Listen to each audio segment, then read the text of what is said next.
Hello, my name is Michael. This is a quasi-extreme programming session where I just shout out my thoughts out loud about this iPhone app we're making, which is basically kind of like a guitar pedal for voice, and basically just processes sound.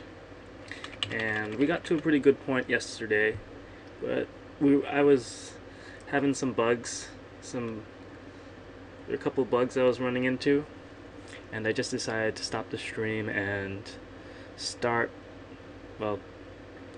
coding offline, and I managed to fix the bugs. One of them was a memory leak.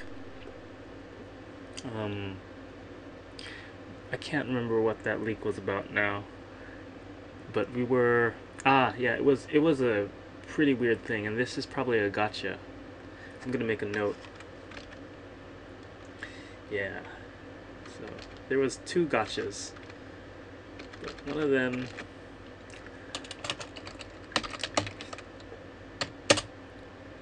oh, that's not the gotcha panel.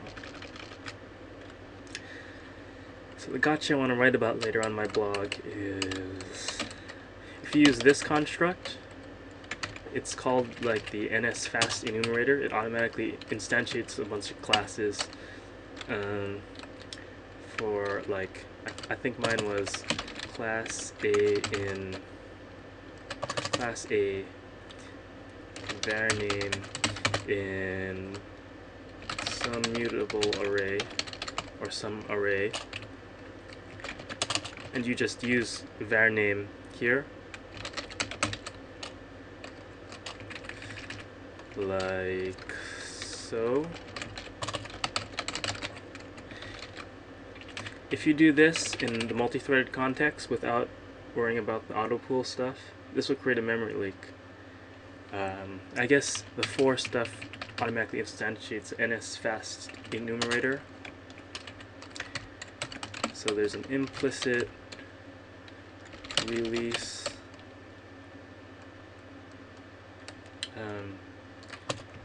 here due to NSFast enumerator.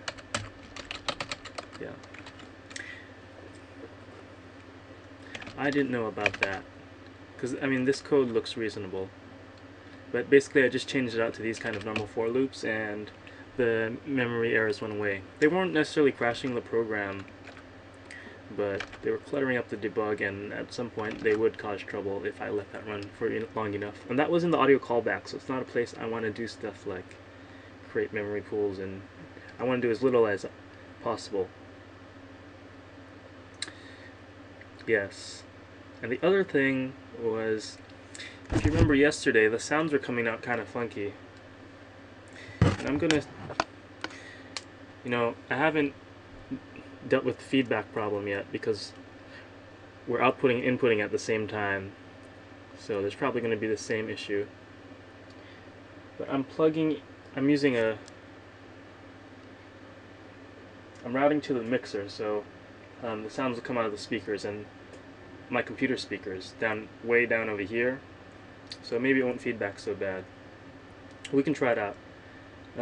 But notice the sound now is clear. Hey, can you hear me? Can you hear this? Now you have to wait. Oh, I talked some more. No! Every time I speak, one of these boxes gets created. Did I turn the sound off?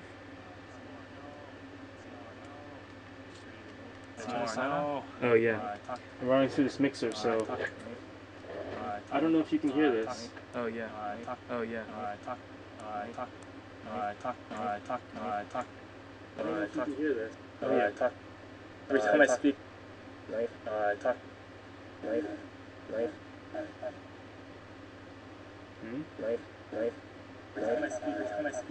I'm running through this mixer, so yeah. Well, anyway, it sounds like normal undistorted speech now. Before it was distorted. Anyway, it sounds like normal undistorted speech now. Before it was distorted. So I'm gonna kill that. Oh, it's ringing locally. I'm gonna kill that. So now our input is clean, and that was just due to some stupid programming error. The inevitable. What was I about to say? I was about to invent some new English. The inevitable errors that you will create in your own program. I just forgot this one line. So this is, yeah. I mean, it's embarrassing error, but at the same time, it's inevitable, so it's not so embarrassing. This is the buffer, both used in the callback and used when we want to transfer audio. So this is the audio transfer function. And it basically transfers the filter buffer, or also the, what is it? The input buffer sound class uses the same technique, where we go over the output, iterate over the output array, and because our sizes don't necessarily line up, we have something inside to parse the input buffers, and I wasn't updating the pointer to the input buffer. I was doing that only at the function level. So this would be okay if they were exactly the same size, but apparently maybe they're not. So that meant that the end half of the sound in each frame would be a little distorted, because it just have a copy or something of the previous buffer. Anyway, I'm just talking out loud, it's not really educational at all, and this isn't really an educational thing that I'm doing. And I apologize if that's what you're coming here for. I'm mostly doing this so I can talk to myself out loud, and also it's good to review sometimes. Like, what I've been finding this useful for is when I come back to code, I'll look at the last 5 minutes or so, and that really helps me pick up on my place from the day before.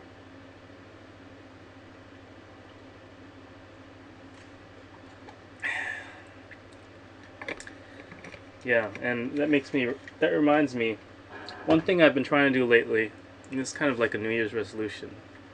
I'm almost afraid to make a New Year's resolution because it usually means it's just for the first half of January. But what I would like to do is be able to code in small little sections of time, and I've always been terrified of this because of the overhead it takes to remember what you're doing the last time, and then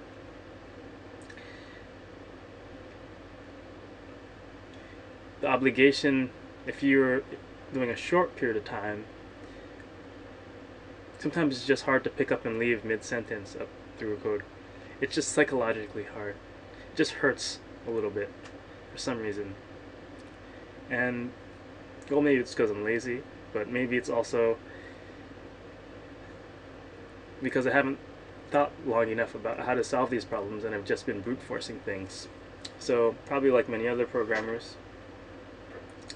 if you're working at a company, you dedicate, a large chunk of time. Maybe you have a few meetings in the day, but and if you're not working at a company, you can work long stretches at night, and usually no one will bug you then. But I would like to be able to code during the day as well, and that's usually there will be lots of events that come up.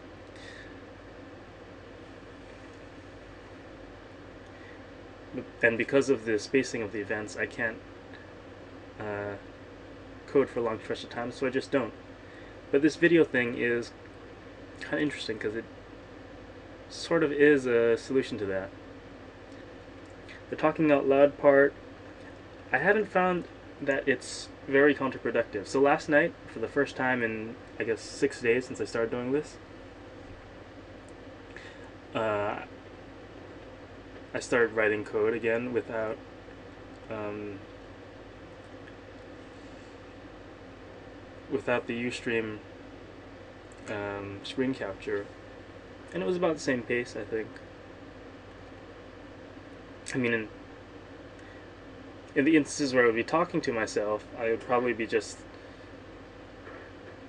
I don't know, losing my train of thought on something else. And sometimes just talking to yourself, even about the programming process. So this isn't anything specific about this code that's in front of us on the screen, but sometimes it's I don't want to say therapeutical because we're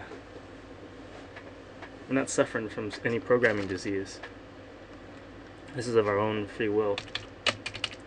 But it sometimes it's just nice to get the right mindset to enter into the code.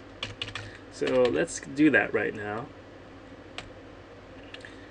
Basically,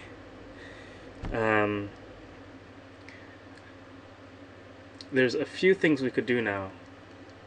And what I'm going to do is, first I'm going to clear this and make this a reasonable size.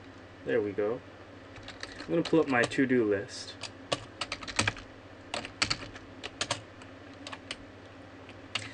And it looks like we did basically this. We did this.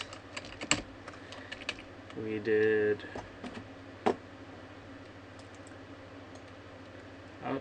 populate, output, sound, update. We did half of this, so we'll leave it there. Yeah, we took care of that. We defined the output, yes. Yeah, and we didn't really override should be removed yet, but we can do that later. And we did not do this yet. This is a very simple change. I've kind of been avoiding it for no real reason. And, well, there's a reason. I don't want to destroy the output object within the output object.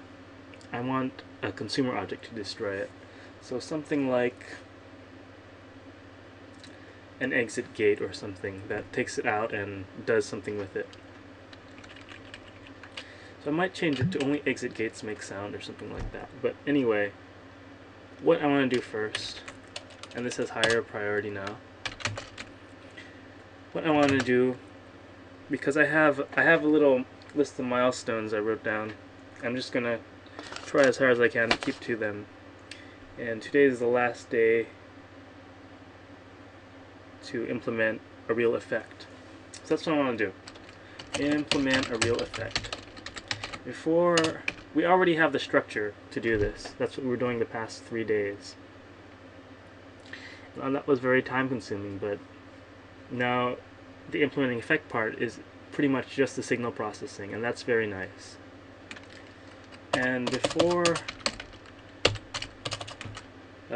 doing the anything else, right after that, if that goes well, I want to work on multithreading.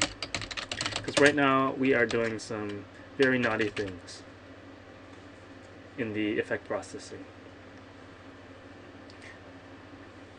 So implementing effects, well,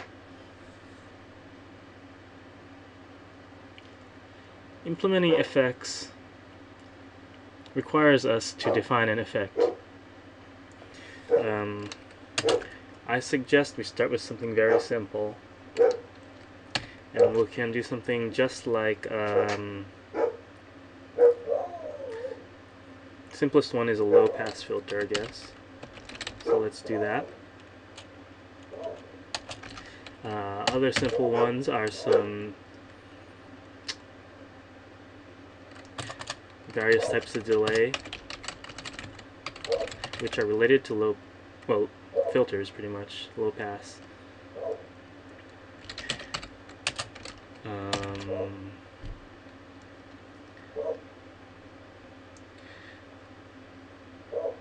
And the kind of cool ones start to get more into like pitch shifting and stuff. I'm going to save that because those are the more advanced ones.